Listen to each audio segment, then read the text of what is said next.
warahmatullahi wabarakatuh. Hai guys, selamat siang. Sekarang kami sedang berada di salah satu usaha UMKM yang ada di Muara Bungo, yaitu usaha Buket Bunga. Sekarang saya sedang bersama pemilik dari usaha ini. Saya bersama dengan Rian Fernanda.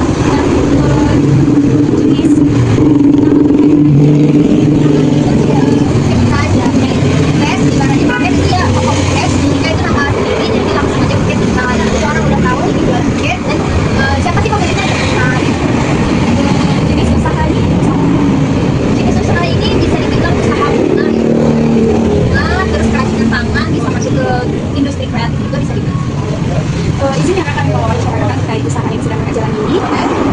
Siapa saja segmen pasar yang pertama kali saya kita dengan langsung bukan nih ya. Jadi salah satu tempat kami itu ngambil bukan ini yaitu karena pengen pertama kali mahasiswa, kedua itu anak-anak atau anak-anak remaja yang kepada pasangannya, ketiga ya masyarakat hal yang Apa karakteristik demografis dari segmen-segmen tersebut? Kalau karakteristik demografis itu rentang usia ya, usia kayak dari usia 18 tahun sampai 40 tahun gitu. Yang terkhusus ada yang di perkotaan atau target kakak ada yang di desa juga? Kota sih, tapi alhamdulillah di desa-desa karena kita sosial media sih, jadi ada juga beberapa orderan dari desa dan mereka datang langsung ke toko gitu. Kalau karakteristik psikologis dari segmen tersebut? Kalau perilaku ya, Iya. kalau perilaku itu kan orang-orang yang ingin memberikan hadiah spesial istimewa kepada orang tersayang, baik istri, pacar, keluarga, anak, dan itu berbagai macam ragam. Segmen mana yang kakak pilih untuk menjadi target utama? Terus kenapa? Pertama pasti mahasiswa ya, karena itu bentuk apresiasi kita kepada siswa atau mahasiswa yang sudah mencapai tujuannya baik penpro, sidang, ataupun dia sudah lulus sekolah. Selanjutnya, apa yang membedakan kakak dari pesaing dalam segmen tersebut? Kalau membedakan itu pasti buketnya, karena setiap tangan itu pasti beda-beda hasilnya dan beda-beda juga style dari setiap yang membuat buket itu sendiri. Kemudian, bagaimana kakak ingin produk yang dipersepsikan itu di pasar? Yang bagaimana sih pastinya cantik, elegan, dan juga orang yang menerima itu juga bahagia. Pertanyaan selanjutnya kak, apakah ada pesan khusus yang ingin kakak sampaikan kepada konsumen? Pesan khususnya ya pertama terima kasih sudah belanja di buket kita. Yang kedua semoga pelanggannya suka dan itu menjadikan bentuk cinta atau kasih sayang yang sudah diberikan. Gitu.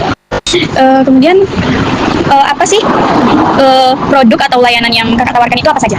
Banyak ya, buket bunga, buket snack atau buket jajanan, buket uang, terus buket bunga asli, bunga artifisial, parcel, selempang, papan ucapan dan lain-lain. Banyak juga ya kak. Kemudian apa keunggulan atau fitur unik dari produk yang kakak tawarkan? Keunggulannya yang pertama handmade, buatan sendiri. Ya. Yang kedua cantik, karena saya suka cantik, jadi saya pasti memberikan produk yang cantik. Selanjutnya terjangkau. Kemudian bagaimana kakak menentukan harga dari produk kakak? Setiap orang pasti punya HPP ya, Iya. harga pokok penjualan.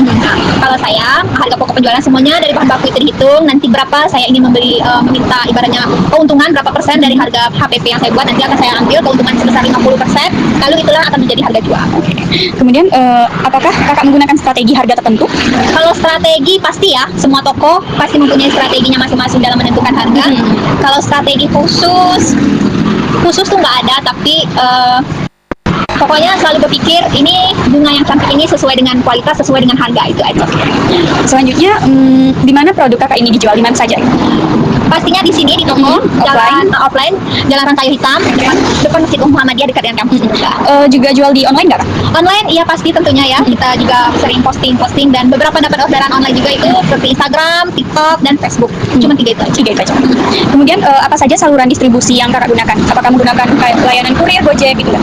Alhamdulillah ya, selama berdiri customer itu datang langsung. Oh, berarti penampilan langsung di toko ya? Nggak ada yang pakai kurir atau jasa.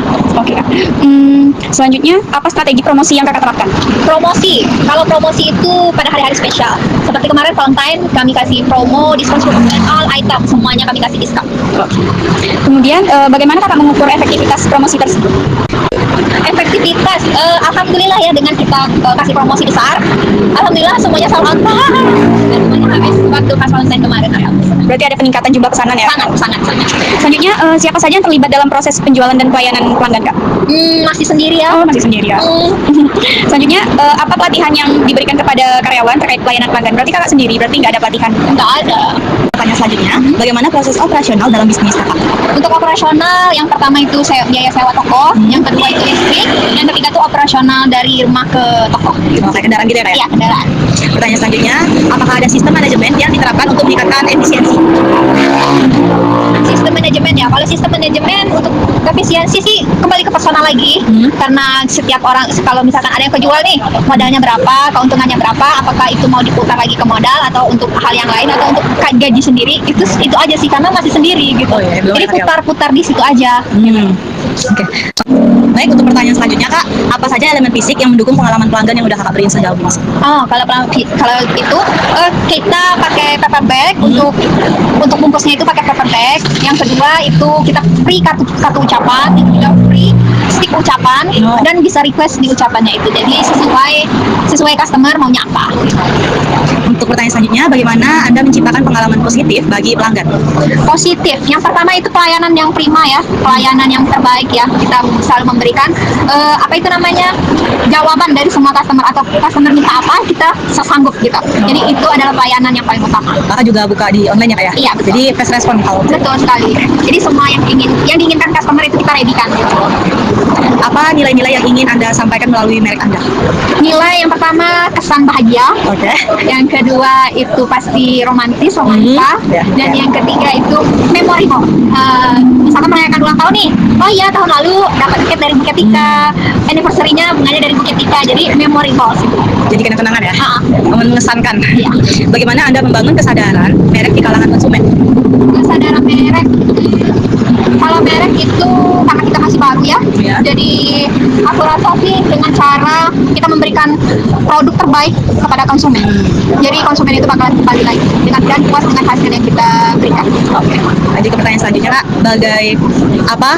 apakah ada cerita atau latar belakang khusus di balik merek yang Kakak kembangkan? Kenapa buka toko buket bunga padahal banyak usaha-usaha lainnya? Kenapa buket ya pertama? Kenapa buket? Karena kemarin ngambil kursus online buket, jadi tertarik karena cantik, karena suka juga dengan bunga gitu, jadi ngambil kursus online. Terus kenapa namanya Buketika? Itu yang kami jual itu buket, jadi orang langsung tertuju, oh buket, oh berarti dia jual buket. Kenapa ada nama saya di situ? Supaya orang tahu dan kenal dengan saya. Oke. Jadi buket, oh di situ toko buket siapa ya? Toko buketnya Tika, oh beli sama Tika ya, belinya Tika yang punya gitu. Jadi orang langsung tahu dari satu nama itu jual apa dan siapa. Gitu. Jadi usaha ini awalnya karena tertarik dengan buket, Iya. makanya jual buket. Iya, Oke. betul. Pertanyaan selanjutnya, apa platform digital yang Anda gunakan untuk mempromosikan produk? Instagram, Instagram? WhatsApp, Oh, WhatsApp juga ya Kak? kadang WhatsApp juga karena banyak kontak juga kan. Facebook sama TikTok. TikTok, oke. Kalau Shopee belum Kak ya? Belum paham. Pertanyaan selanjutnya, bagaimana Anda mengukur kesuksesan kampanye digital Anda? Belum pernah mengukur, gimana dong? Jadi misalnya kayak sejauh ini konsumen kakak tuh lebih sering belanjanya tuh itu melalui TikTok kah, melalui WA kah? Kalau untuk lebih efisien untuk digunakan menurut kakak pribadinya? Pribadinya lebih banyak ke toko ya, Oh, lebih daripada ke di toko ya, sosial media. Orang lebih rata-rata kebanyakan customernya butuh cepat, jadi langsung datang ke toko. Kalau yang mesen itu ada tapi jarang, paling seminggu 1 atau 2 orang aja yang mesen. Oke. Lanjut pertanyaannya, yaitu apakah Anda menggunakan data analitik untuk memahami perilaku konsumen? Enggak, Oh, enggak, sejauh ini belum ada. belum ada. Jadi ya berjalan aja gitu. Oke. Pertanyaan selanjutnya, apa tantangan terbesar yang kakak hadapi dalam strategi pemasaran yang kakak gunakan? Yang pertama itu kualitas ya, kita harus menjaga kualitas kita tetap stabil, nggak nurun tapi harus lebih bagus lagi. Yang kedua apa ya, distribusi barang sih, karena beli barangnya dari luar kota semua, jadi harus lebih cepat distribusinya sampai ke kita. Itu aja sih. Berarti di kualitas sama distribusi barangnya ya. Apa harapan dan rencana masa depan untuk bisnis kakak? Rencananya yang pertama pasti pengen tambah produk baru lagi, lalu bisa lebih terjangkau kalau bisa gitu kan, karena sekarang masih lumayan harganya gitu kan. Lalu pengen punya cabang pastinya. Amin ya. Amin. Amin. Pengen punya cabang di tempat lain atau di luar kota gitu. Baik Kak Tika, terima kasih atas wawancaranya, telah memberi waktu kegiatan hari ini. Semoga kakak bisa makin laris. Amin. Bisa buka cabang. Amin ya Allah. Terima kasih sekali lagi kakak ya atas waktu dan kesempatannya yang sangat berharga ini. Saya tutup dengan Assalamualaikum warahmatullahi wabarakatuh. Bye bye.